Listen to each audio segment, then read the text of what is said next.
암호화폐가 열어갈 새로운 세상 시즌3 공유경제 혁신 이야기 8. 정말 실현 가능한 이야기인가? 기술적 한계와 해결 방안. 안녕하세요. 대추나무골 이초시입니다. 공유경제 혁신 이야기 시즌3의 첫 번째 시간입니다. 지금까지 7회차에 걸쳐서 정말 매력적인 미래를 그려봤어요. 이지연 씨가 음악만 들어도 5억 원을 벌고, 김 대표는 수익을 나눠줘도 6조 원을 벌고, 전 세계 자본이 국경을 넘나들며 혁신을 가속화하고. 그런데 많은 분들이 이런 질문을 해주셨어요. 너무 좋은 얘기인데 정말 가능한 건가요? 기술적으로 문제는 없을까요? 왜 아직 이런 서비스가 안 나왔을까요? 정말 현실적이고 중요한 질문들이에요. 오늘은 솔직하게 한계와 문제점들을 짚어보고 그 해결 방안도 알아보겠습니다. 일부 현재의 기술적 한계들. 먼저 블록체인 기술의 현실적 한계부터 보겠습니다. 가장 큰 문제는 속도예요. 비트코인은 초당 7건의 거래밖에 처리 못해요. 이더리움도 초당 15건 정도죠. 그런데 뮤직스웨어 같은 플랫폼에서 100만 명이 동시에 음악을 들으면서 토큰을 받는다면 초당 수만 건의 거래가 필요한데 현재 기술로는 불가능해요. 두 번째는 수수료 문제예요. 이더리움에서 거래 한 번 하는데 몇 달러씩 수수료가 나와요. 이지연 씨가 음악 한 곡 들을 때마다 100원어치 토큰을 받는데 거래 수수료가 3,000원이라면 말이 안 되죠. 세 번째는 사용자 경험이에요. 지금 블록체인 서비스를 써보신 분들은 아시겠지만 지갑 만들고 개인키 관리하고 가스비 계산하고 정말 복잡해요. 이지연 씨 같은 일반 사용자가 쓰기에는 너무 어려워요. 그럼 불가능한 얘기였을까요? 아니에요. 이미 해결책들이 나오고 있거든요. 2부 레이어 2 솔루션의 등장. 속도와 수수료 문제는 레이어 2 기술로 해결할 수 있어요. 쉽게 설명하면 메인 블록체인을 고속도로라고 생각해보세요. 너무 막혀서 느리고 비싸죠. 그래서 옆에 전용 차선을 만든 거예요. 이게 레이어 2예요. 폴리곤, 아비트럼 같은 레이어 2에서는 초당 수천 건의 거래를 처리할 수 있어요. 수수료도 몇 원 수준이고요. 중요한 거래만 메인 블록체인에 기록하고 일상적인 거래는 레이어 2에서 처리하는 거죠. 뮤직스웨어를 예로 들면 이지연 씨가 음악을 듣고 토큰을 받는 거래는 레이어 2에서 처리해요. 빠르고 저렴하죠. 그리고 하루에 한 번씩 모든 거래를 묶어서 메인 블록체인에 기록하는 거예요. 실제로 스타벅스, 나이키 같은 글로벌 기업들이 이미 이런 방식으로 블록체인 서비스를 운영하고 있어요. 3부 사용자 경험의 혁신. 복잡한 사용자 경험 문제는 어떻게 해결할까요? 핵심은 사용자가 블록체인을 느끼지 못하게 하는 거예요. 카카오페이 쓸 때 뒤에서 어떤 금융 시스템이 돌아가는지 모르는 것처럼요. 소셜 로그인 방식을 사용하면 돼요. 이지연 씨가 구글이나 카카오 계정으로 로그인하면 뒤에서 자동으로 블록체인 지갑이 생성되는 거죠. 개인키 관리도 클라우드에서 안전하게 처리하고요. 실제로 게임 회사들이 이미 이런 방식을 쓰고 있어요. 사용자들은 게임만 즐기는데 뒤에서는 NFT나 토큰 거래가 자동으로 처리되거든요. 메타마스크 같은 복잡한 지갑 대신 카카오톡처럼 간단한 인터페이스로 토큰을 주고받을 수 있게 만드는 거예요. 사부 규제와 법적 문제. 기술적 문제보다 더 큰 건 규제 문제일 수 있어요. 한국금융당국은 암호화폐에 대해 조심스러운 입장이에요. 투기 과열을 우려하니까요. 그럼 뮤직스웨어 같은 서비스가 한국에서 불가능할까요? 핵심은 토큰을 어떻게 설계하느냐예요. 유틸리티 토큰으로 만들면 가능할 수 있어요. 유틸리티 토큰이란 실제 서비스 이용이 주목적인 토큰이에요. 투기보다는 플랫폼에서 실제로 쓰이는 게 중요한 거죠.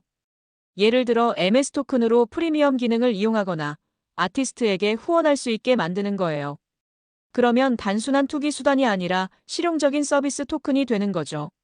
실제로 스타벅스 리워드, 항공사 마일리지도 일종의 토큰이에요. 다만 블록체인으로 만들어서 더 투명하고 유동적으로 만드는 거죠. 5부 기존 기업들의 저항. 또 다른 현실적 문제는 기존 기업들의 저항이에요. 스포티파이 입장에서 생각해보세요. 수익 공유형 뮤직스웨어가 나오면 자신들의 비즈니스 모델이 위협받겠죠. 가만히 있을까요? 아마 온갖 방법으로 방해할 거예요. 음반사들도 마찬가지예요. 기존 계약 구조가 바뀌는 걸 원하지 않을 수 있어요. 하지만 역사를 보면 혁신은 항상 기존 세력의 저항을 뚫고 나왔어요. 넷플릭스가 나올 때도 기존 방송사들이 반대했지만 결국 소비자들이 선택했잖아요. 핵심은 사용자들에게 압도적인 가치를 제공하는 거예요. 이지연 씨가 뮤직쉐어에서 토큰을 받고 수익을 올릴 수 있다면 스포티파이를 고집할 이유가 없겠죠. 결국 소비자의 선택이 시장을 바꾸는 거예요. 6부 현실적인 초기 모델. 진행자 그럼 실제로는 어떻게 시작할 수 있을까요? 처음부터 완벽한 글로벌 플랫폼을 만들기는 어려워요. 현실적인 접근이 필요하죠. 예를 들어 작은 틈새 시장부터 시작하는 거예요. 인디 음악이나 팟캐스트 같은 영역에서요. 기존 대형 플랫폼들이 잘 안 다루는 분야죠. 인디 뮤지션들과 그들의 팬들을 대상으로 수익 공유 모델을 시작하는 거예요. 규모는 작지만 충성도가 높은 시장이니까 토큰 시스템의 효과를 검증할 수 있어요. 성공 사례가 입증되면 점점 확장하는 거죠. 처음에는 월 이용자 1만 명, 다음에는 10만 명, 그 다음에는 100만 명 이런 식으로요. 실제로 많은 혁신적인 서비스들이 이런 식으로 시작했어요. 페이스북도 처음에는 하버드 대학생들만을 위한 서비스였거든요. 7부 기술적 타임라인. 기술적으로는 언제쯤 완전히 구현 가능할까요? 레이어 2 기술은 이미 준비됐어요. 폴리곤, 아비트럼 같은 네트워크에서 실제로 서비스가 돌아가고 있으니까요. 사용자 경험 개선 기술도 빠르게 발전하고 있어요. 어카운트 앱스트랙션이라는 기술로 사용자들이 블록체인을 전혀 느끼지 못하게 할 수 있거든요. 현실적으로 보면 기본적인 수익 공유형 플랫폼은 지금 당장도 만들 수 있어요. 다만 완벽한 사용자 경험을 제공하려면 1에서 2년 정도 더 기다려야 할 것 같아요. 하지만 기술 발전 속도를 보면 생각보다 빨리 현실화될 수도 있어요. AI 기술이 몇 년 사이에 급발전한 것처럼요. 8부 투자자들의 관심. 투자 시장의 관심도는 어떨까요? 사실 이미 많은 투자자들이 이런 모델에 관심을 보이고 있어요. 크리에이터 경제, 웹3, 소셜 토큰 같은 키워드로 투자가 활발하게 이뤄지고 있거든요. 문제는 대부분이 투기적 성격이 강했다는 거예요. 실제 사용자 가치보다는 토큰 가격에만 집중했죠. 하지만 최근에는 실용성을 중시하는 투자가 늘어나고 있어요.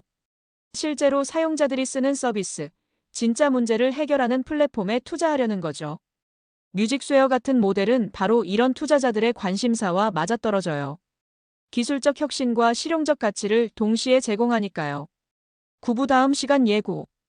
오늘 기술적 한계와 해결 방안을 살펴보니 어떠세요? 완전히 불가능한 이야기는 아니지만 몇 가지 현실적 장벽들이 있다는 걸 보셨죠. 하지만 그 장벽들도 하나씩 해결되고 있고 생각보다 빨리 현실화될 수 있을 것 같아요. 다음 시간에는 정부는 뭘 해야 할까? 라는 제목으로 마지막 에피소드를 준비했습니다.